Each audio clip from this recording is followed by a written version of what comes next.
ebele, bo kota, bo commenter, bo partager. Bon, ça a vraiment ebele en direct parce que moi, Namboka, lelo aye ko pantateke, moi, Namboka, aye wana za présente pour na kolobela maye, oh, eza ko se passer présentement à l'Union Sacrée, et puis, trouble na Vital Kamerhe place Azali, et puis, trouble na INC, donc, match eza mabe, match vraiment, eza mabe makasi, beau commenter, beau partager, beau liker. Merci beaucoup pour la fidélité, merci beaucoup pour la confiance au Bopé Sakabiso. Lelo na kolobela sur 2 points, point nangana na liboso na zolobela par rapport aux ezali point clé au ngai na eli lelo l'émission. Ezali que de tozawa, si vous ne savez pas, si vous n'avez pas encore vérifié dans des internets, il y a une très bonne nouvelle qui est tombée. Oh, biso c'est Pelisibiso, c'est une très bonne nouvelle. Oh, quoi ici, koyo présentement. Donc, beau partager, beau commenter, beau partager l'enga émission. Bah j'aime la binezana, c'est beau partager, beau mata, et qu'on permettre biso to panzateke. Quand il y a une très bonne nouvelle. Oh yo maintenant pour les gens qui ne connaissent pas qu'est-ce qui se passe na INT et puis na Union Sacrée. Na Union Sacrée, je sais que tout le monde connaît cet honorable. Boza Romona, c'est un membre du parti politique INT Obiso Tutoyebe Kabamakapa Vital Kamerhe. Il a tweeté aujourd'hui na compte na Yemoko. Avant tout on a ba compte à Batumsusu, on a vu ça dans son propre compte. Il a dit ceci: j'ai pris la décision de démissionner du parti Union pour la Nation Congolaise INT pour raison de convenance personnelle, l'honorable Juvenal Munobo. Sa lettre, il y a démission donc faut quitter parti, c'est ça. Sa lettre, c'est ça parce que biso toyaka toujours na ba preuve concrète. Et puis kaka yem o ezana Twitter na yemoko to moni Sani Boujakera a tweeté a posté yango totali lisusu na compte ya Israël Mutombo ezali na katoki bokoti boromona na Twitter na yemoko ezana kombo ya honorable Juven Munobo. Ils ont la photo na yemoko a tweeté ceux qui boke lisusu na Twitter ya Israël Mutombo boromona ngo ceux qui boke na Twitter ya Sani Boujakera boromona ngo sikoyo. C'est que moi maintenant j'ai compris quelque chose siko boke na Twitter.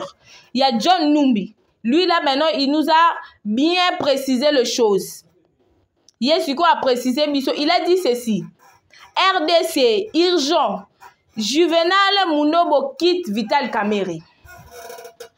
On a le que match eza mabe, match eza ekobeba, Union Sacrée eza divisé, donc il y a trouble.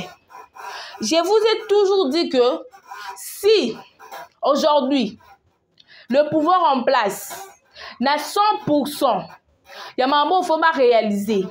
À ce qui concerne le changement de la République démocratique du Congo, 80% ont ezali maintenu, détenu, bon mata, 42 personnes, bon partager émission.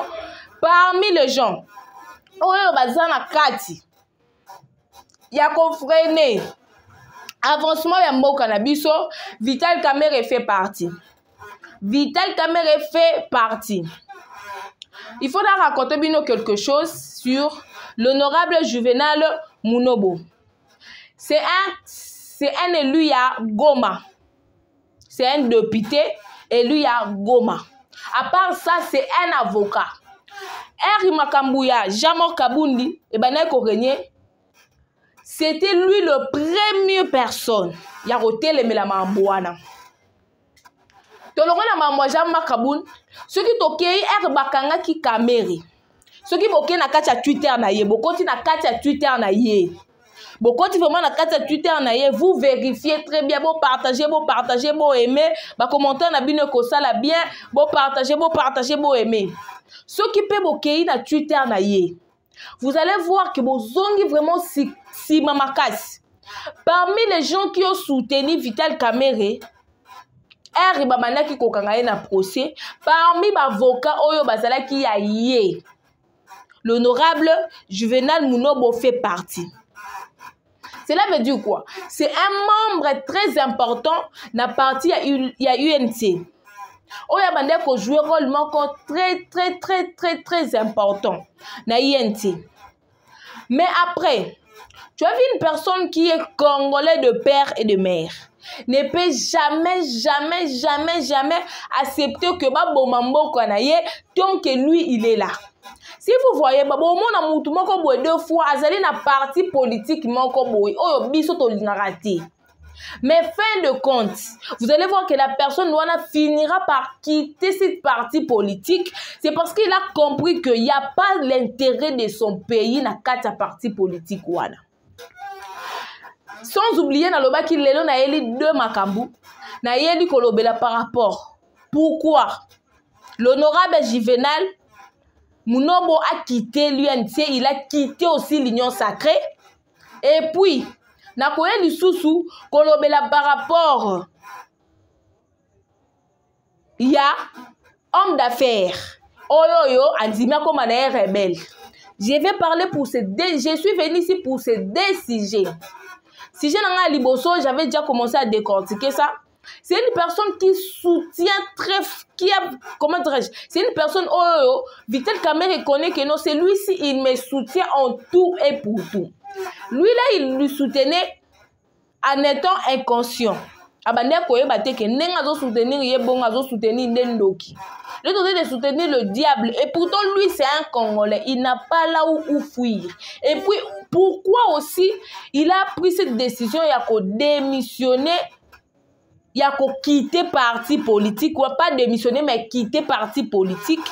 C'est parce que quelqu'un qui reste à Goma, qui est un Congolais de père et de mère, Nengaza Bongo, jamais,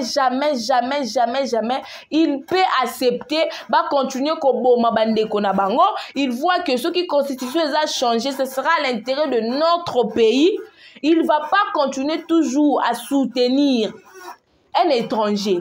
Parce que sans oublier, on n'est pas tout basé dans la partie INT. Il connaît très bien que Vital Kamerhe n'est pas Congolais. Très bien même. Vu qu'il pensait qu'il travaille, malgré qu'il n'est pas Congolais, mais il pensait qu'il travaille pour l'intérêt de notre pays. Et ils ont vu que ils ont travaillé l'intérêt à Mbo Cannabiso T. Comment? Je m'explique.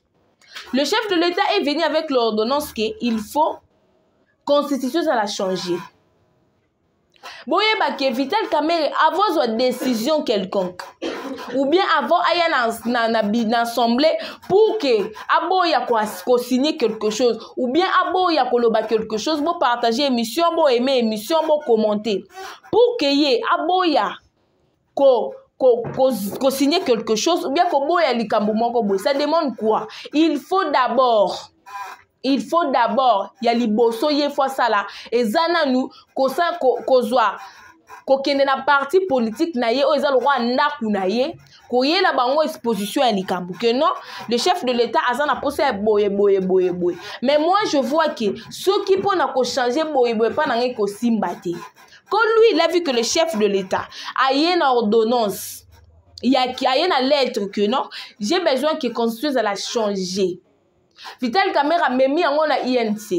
Il a débattu avec bon constitution faut la changer par rapport à boye tel article o ekangi biso tel article zo ça la boyete. Lui maintenant il a été catégorique à boyi koyo ka ba collaborateur ne o ba soutenaka yé en tout et pour tout. Il a même refusé ya koyo ka bango. Première de choses o sali honorable Juvenal Munongo a quitté INC. Vous allez voir que a boyi même Koloba le pourquoi azo quitté INC, pourquoi pas azo quitté na union sacrée? Parce que il a peur de Vital Kamerhe. Au moment où Babiso attendait to lobara boye, on est en train de dire la vérité à propos de Vital Kamerhe. On est en train de ko bimisana poisa qui est Vital Kamerhe, on risque nos vies. Même moi avec lui. Biso ça biso to musuba yebi banda ko na biso te malgré que service bango bazana ba détecter détecter place aux appuis bakagio. Mais lui là on connaît tous les places à koki kokene. Le mieux à faire il faut quitter les partis alors qui a quitté pour ba convenance personnelle non. Moudago ko quitter parti politique pour na sentiment na monter qu'à quitter parti politique non. Il y a quelque chose de louche. honorable, il a été d'accord. Il y a que non, il faut pas changer constitution pour naboué. Mais Vital Kamerhe a refusé. Na refusé, il est parti ou à l'États-Unis. Tant que va monier na photo avec son homologue na États-Unis directement, plutôt na France directement. Il a compris que non, c'est que Mobutu il va rien faire. Donc moi je veux le changement de mon pays. Parce que moi je suis de Goma. Moi je suis de Goma, donc je ne peux pas laisser. Et puis si je suis élu comme honorable aujourd'hui, comme député, c'est grâce il y a des Goma du jour au jour. Je ne peux pas laisser que va continuer et pourtant il y a un étranger qui veut nous manipuler. Pour que nous sauver d'abord, je quitte d'abord le parti politique et puis ensuite je vais aussi quitter l'Union sacrée. N'est-ce qu'à la 100 partis politiques. Et puis je vais chercher là où me positionner après, pas maintenant. La politique, ils en a beaucoup de stratégies pour que Bakangayote, pour que Ali Moité, pour que. Vous comprenez? Donc c'est d'abord la première des choses. Oh, et salut que l'honorable Juvenal a quitté IMLC.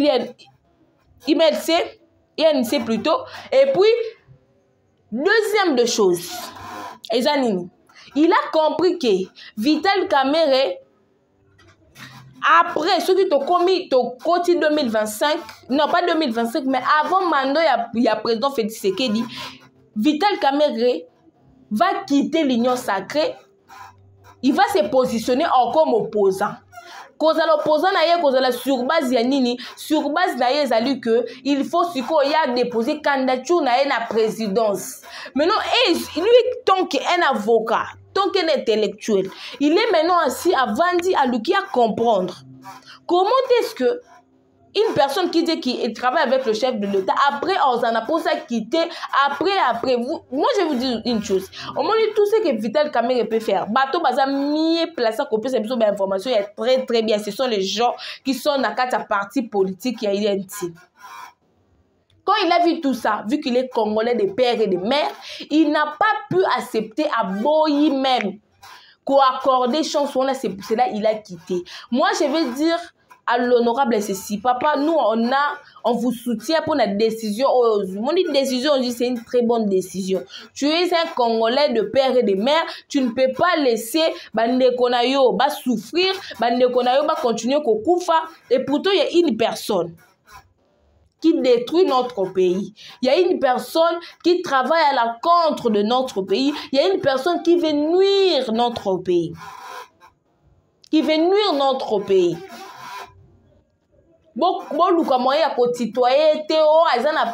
n'a pas un plan quelconque il a bombi na sima, non, il a juste besoin à sauver Bandekonaye. Il a juste aussi besoin que sa famille est à la traumatisée, sa famille est à la nanakata ma mon côté. C'est ça son problème.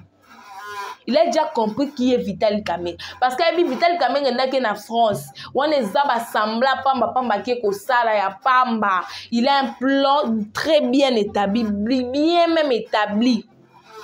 Bon commenter, bon partager, bon liker.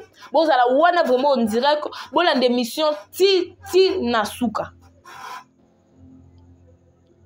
Moi j'ai toujours dit que Vital Kamerhe c'est un malin. Vital Kamerhe c'est un vrai traître. Les gens ne m'ont pas cru. Ce qui est le banato bandi ko lo balikambu ya constitution. Que la constitution il faut la changer, constitution il faut la changer. Ce qui ti sikoyo. Na nous les chefs de l'État.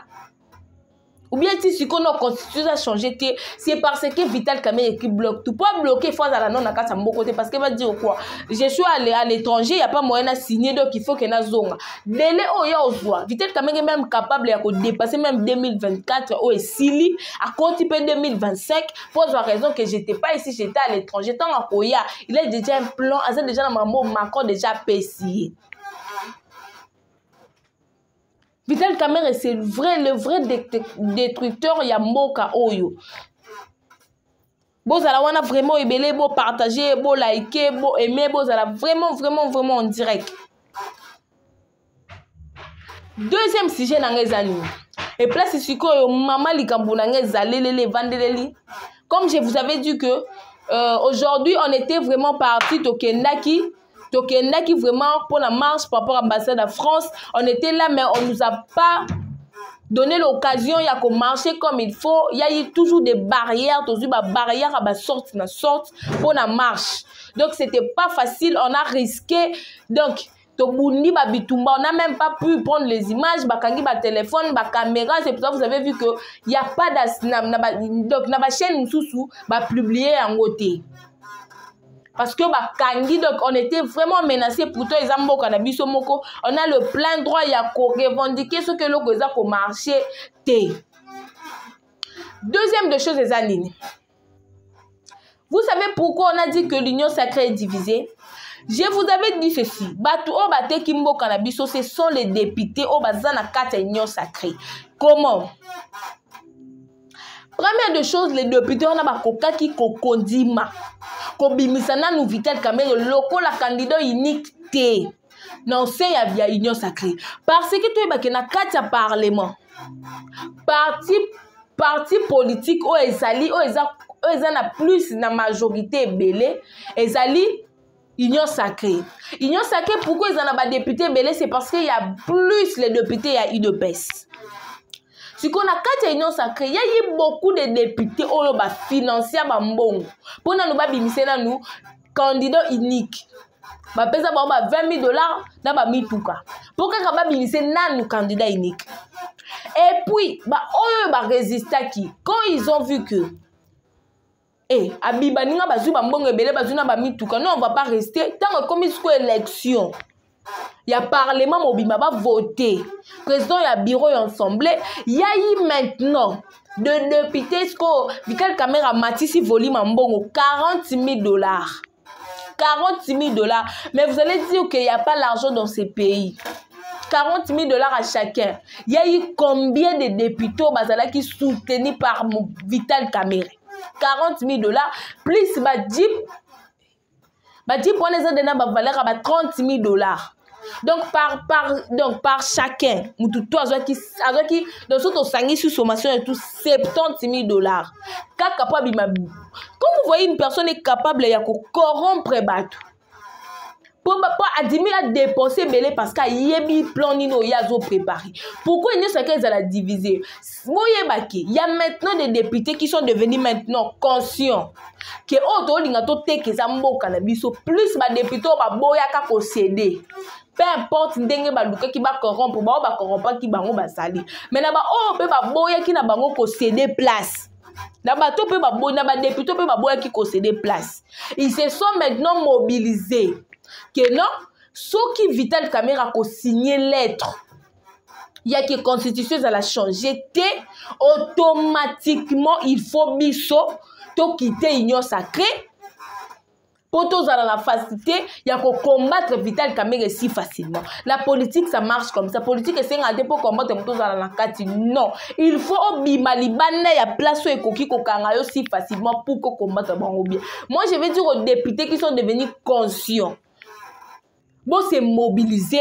Bon, comme on fait belé pour combattre Vital Kamerhe. Il n'est pas congolais, il ne peut pas prendre le monopole à Mboka Oyo. Il ne peut pas prendre le monopole à Mboka parce que Aza congolais té. Vital Kamerhe n'est pas un congolais, donc à cause du monopole à Mboka Oyo té. Mais pour les députés qui ne veulent pas, Bako Tanakaya Baninga, pour Mboka ils la sauver. Gare à vous. Parce que celui-là, ce n'est pas un Congolais. Vital Kamerhe n'a jamais été un Congolais. Ce qui est là, il va fuir. Ok, nous, on va rester ici. Votre sort est Rosalanine. C'est pour cela Union Sacrée. Donc Union Sacrée, c'est déjà Yakupanzana. Parce que quand on voit même les gens, il y a parti, Naemoko Bazo quitté déjà. Et puis quitter Union Sacrée, tous allez to bando tanga ba départ à bateau Union Sacrée. To tanga ba départ à bateau Union Sacrée. Moi je vais dire que c'est bien Union Sacrée Panzana parce que Vital Kamerhe a un bateau pour soutenir les sous comme il faut té. À la sous na bateau pour soutenir les sous comme il faut té. Parce qu'une personne qui est toujours à la contre Yamboka, place au chef de l'État, Boy Kokende, lui il est parti, qui est comme ça la Nini. Awasiko Rwanda a signé. Est-ce que c'est pas parce que chef de l'État Boya, parce que ceux qui chef de l'État Boya quitté, vous allez vite comprendre que Rwanda n'a qu'à résister toujours. Tant que Paul Kagame m'a dit que ceux qui coûtent président Félix a bafoué Macron. A boyi même Macron. A celle qui te tué sa zongi. Et bon, c'est qu'on a yo. Parce que lui, il est soumis à Macron. Mais le chef de l'État, c'est quoi? A boyi qu'on l'a soumis et pas Macron. Il y a encore vraiment mis toute une question. Et comme il faut faire, il faut la céder. Pour choix exact. Deuxième de choses, Ezanine. Moi, ce qui me fait mal, hein, je ne sais pas, politique, en gros, je ne comprends pas. Tout le monde veut devenir politicien.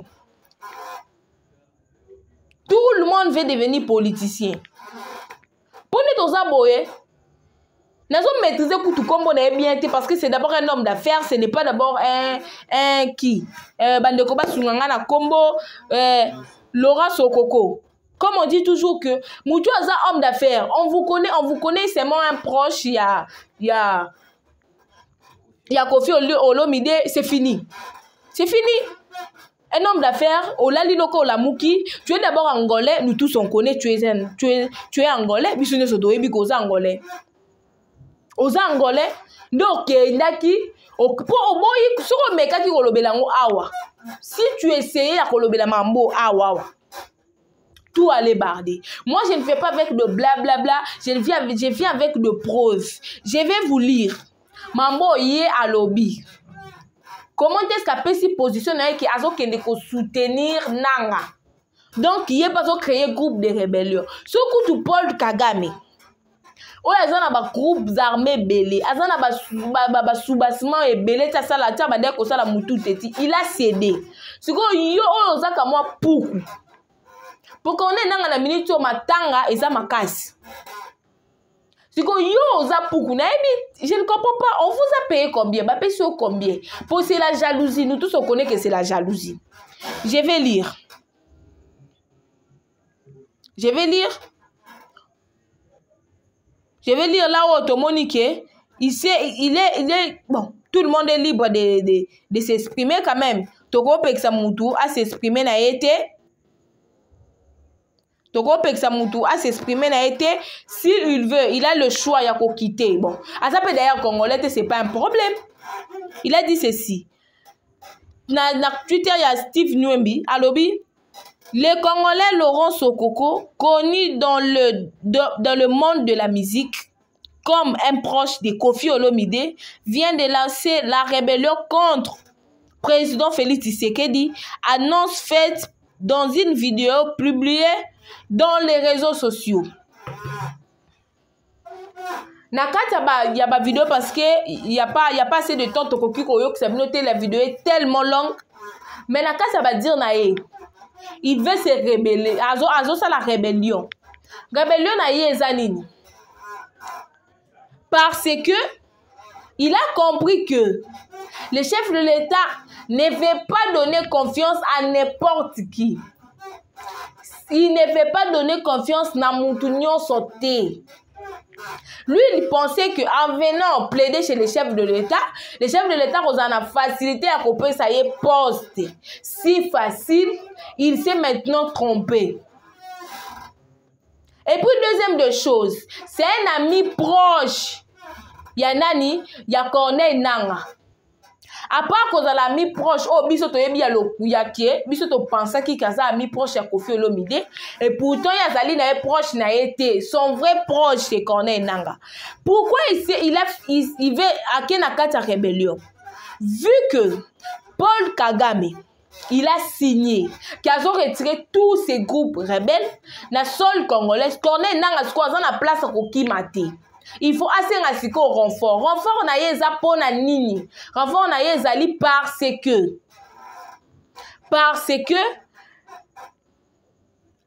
dans nakata ya accord wana bazui na Luanda eza nini. C'est lui qui va résister. Ya ko cesser guerre. il y a guerre et qu'on s'est développé encore plus. Si qu'on connaît dans Atali, lui il s'est rebellé contre son pays. Il s'est abîmé à côté de la rébellion. C'est contre son propre pays. Donc, on a vraiment Makambouya Paul Kagame était parce que Paul Kagame il a que bateau y faut voir. Et ça RDF au Nino parti politique parti au Nino groupe Rabello FDLR n'a pas parti politique mais quand ta Corneille nanga il faut missionner Toye Bisaye Ati Kaminuki pour Rwanda peut quitter le sol congolais. C'est ça le problème. Maintenant, Corneille a vu que pour y survivre bien, il faut continuer toujours, vivre toujours dans la guerre. Il y a un money, il faut ça, il faut le soutien. Soutien il faut le bateau proche na yé. C'est une façon de combattre sikoyo coalition bisoto combattre accord. Oyo ça entre biso na Rwanda et ça la lisusu té comme il faut. Bon partager. Kinshasa tika na yebisa bino makambo kotongisaka bandaku ya kolala epa ya noko Pierre tope noko Manuel eza makambo akala po ebele batomba ba victime na mbula ya makasi bandaku ekwela bango bazwa makama ya ndenge na ndenge yango solution yango yo entreprise Muteba Construction et service amemeli bino po na ba travaux na bino ya construction olingi kotonga ndaku ya kitoko na ba condition ya kitoko s'il vous plaît contactez Muteba Construction et service po bango basalaka na ba ingénieur qualifié batangela yango na classe na entreprise Muteba Construction et service okokuta ba service lokola bâtiment génie civil architecture intérieure électricité peinture menuiserie carrelage plomberie climatisation pe basalaka immobilier fabrication bloc forage d'eau construction métallique et en aluminium bomi tungisa lisusu te bazali kobeta yango dada boyoka ye moko mais c'est Filemon Muteba ndenge ya communiquer na Muteba service tozana ba service lokola construction en bâtiment tozana construction à la route tozana forage d'eau tozana fabrication à bloc tozana décoration intérieure donc entre décoration intérieure na ina loba tozana plâtre tozana peinture tozana électricité donc nyonso etali bâtiment tout ça la kayango na Muteba service autopesi yango ba chance ebele yoko bangate numéro zaka nango facile numéro pe moko wana et puis eza société ya mwana mboka alongoli chômage ya ebele plus de 500 travailleurs yango soki o soutenir akoma pe na 5000 travailleurs akoma na 5000 papa mama olingi batongela yo ndaku yo na suka bapesi yo kaka bakle okei kokota contacte entreprise Muteba Construction et service bango bazali ba expert na makambo etali construction bazwami na Kinshasa na avenue Filemon numéro 1 na cité de la défense na kati ya Oasis na Bondal na entreprise Muteba Construction et service tokomi kolala na ba condition ya kitoko boyende ezalaka ekeyo oui